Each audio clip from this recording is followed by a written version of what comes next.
Is there really a spark of the divine within you? April 24, 2015. We are here today to bring your attention to the topic of self-love. We return to this over and over because it's so important. Perhaps today we can give a different perspective of the subject and make it a bit easier for you to understand and move into the energy of it more readily. When you think of the word love, your current understandings are weighted down quite heavily with ideas of romance, sacrifice, impossibly long-lasting emotions, and all the other baggage which has sold so many songs, films, books, and television programs for many, many years. The love we speak of is not an emotion. Some languages have no word for the idea of love that your society has promoted for so long. That seems so strange to you. In your past there were, in other languages, many different words to define many kinds of love. That also seems strange to you. But we speak of the energy which is the very stuff of which everything that is composed of. Now we know that, in your current intellectual understandings of the makeup of the universe, that makes no sense at all.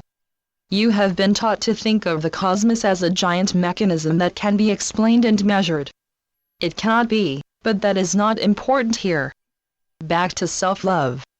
It sounds to you as if we are speaking of something selfish. We are not speaking of a self-centered spoiling of oneself. In fact, it is quite the opposite.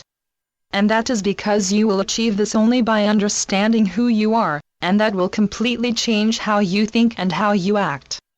All that is needed for this to happen is for you to accept finally that you are a divine creation of the divine, and for you to stop judging yourself, to forgive yourself for all of those thoughts, words, and deeds which you are so afraid of. No, they are perhaps not so very wonderful. But please understand that by experiencing them, you have actually learned that.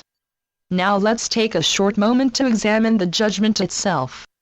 If one says, I am undeserving of my God's love because I have done this, then one is saying that a portion of the divine, the all that is undeserving of love.